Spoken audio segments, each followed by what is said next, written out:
जी अस्सलाम वालेकुम dear friend and family.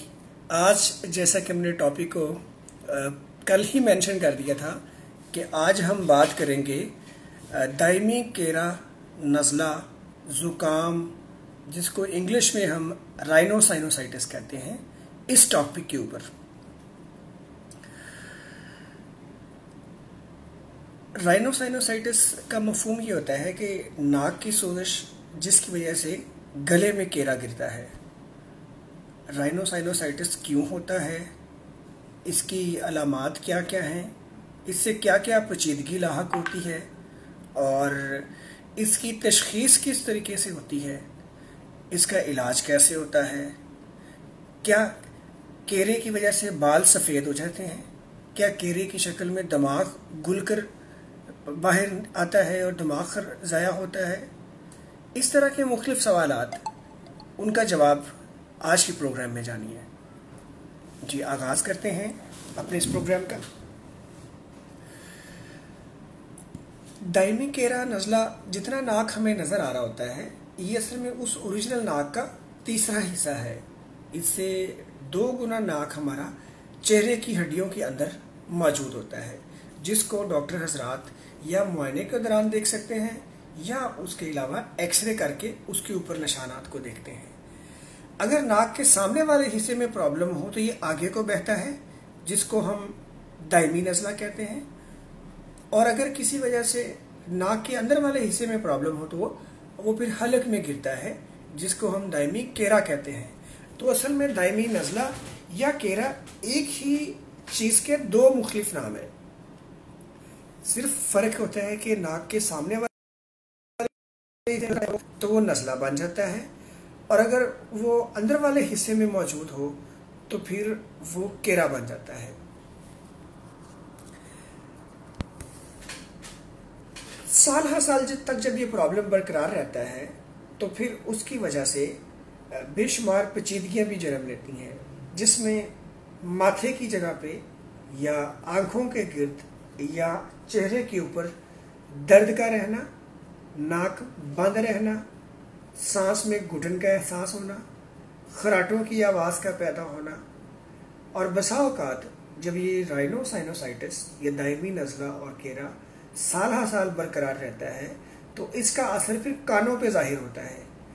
कान का बंद होना, कान में टिक टिक टिक टिक टा टा टा टा टा टा पटक पटक ऐसी मुख्तलिफ आवाज़ों का आना, और उसके साथ समात में प्रॉब्लम होना, और उसके साथ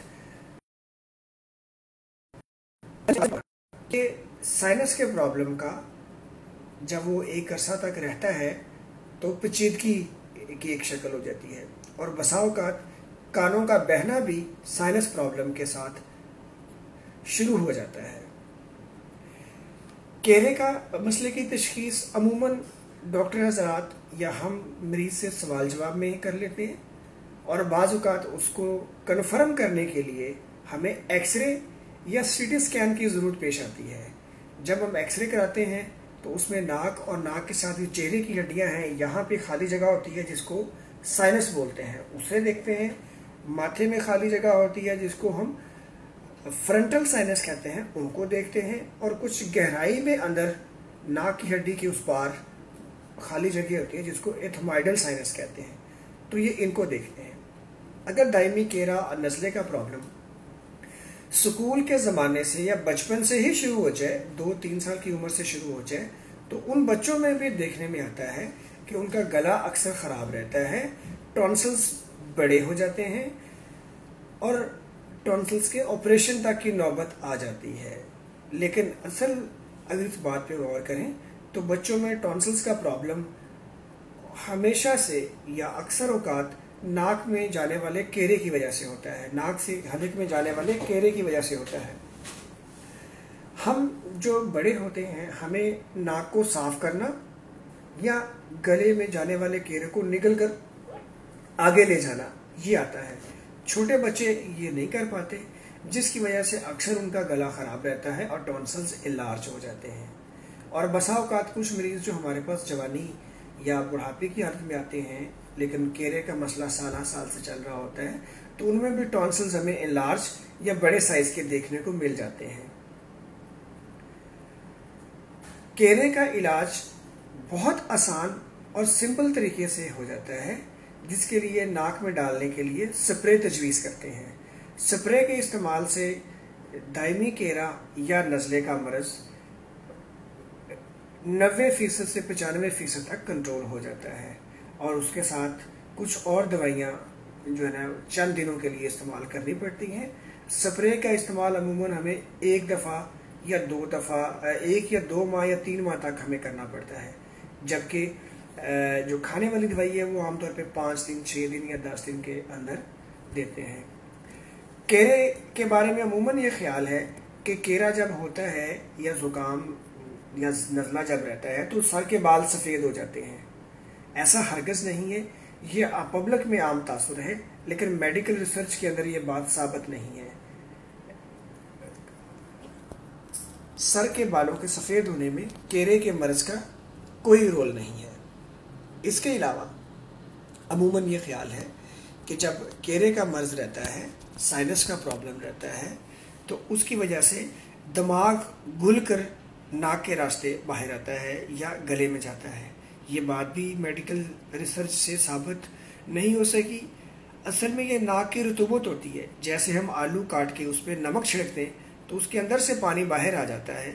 बिल्कुल इसी तरह जो ज़ुकाम, नज़ला या केरे के अज्जा होते हैं वो नाक में ही पैदा होते हैं, दिमाग से किसी भी सूरत नहीं आते। अगर आप में से किसी को दायमी केरे या नज़ले का प्रॉब्लम है या आपके किसी अजीज़ को इसका प्रॉब्लम है, तो वो इस सिलसिले में हमसे मशवरा ले सकते हैं। आप इन मालूमात को दूसरों तक पहुंचा सकते हैं और हमारे इस पैगाम को ज़्यादा से ज़्यादा आम कर सकते हैं। इसके अलावा अगर आपका कोई सवाल हो केरे के लिहाज से तो आप हमसे पूछ सकते हैं, और आने वाले दिनों के लिए अगर आप कोई बीमारी, कोई प्रोग्राम, कोई टॉपिक तजवीज़ करना चाहें कि डॉक्टर साहब हमें इस चीज़ के बारे में बताइए, वो भी आप कमेंट में जिक्र कर सकते हैं, हम उसको भी अपने प्रोग्राम का हिस्सा बना लेंगे। कल हमने अस्थमा पे काम किया था, और अस्थमा के टॉपिक पे जो हमने बात की तो वो हमें रायवंड से हमारे एक दोस्त वसीम अशरफ साहब, उन्होंने तजवीज़ किया था। इसी तरह अगर आप भी कोई प्रोग्राम हमें तजवीज़ करना चाहें तो हम आपकी तजवीज़ का खैर मकदम करेंगे। कल तक के प्रोग्राम के लिए हमें इजाज़त दीजिए। अभी तक के लिए कोई सवाल हो आपके ज़हन में तो आप हमसे पूछ सकते हैं। थैंक यू वेरी मच जी। अपना ढेर सारा ख्याल रखिए। कल तक के लिए हमें इजाज़त दीजिए। फ़ी अमान अल्लाह। खुदा हाफिज़।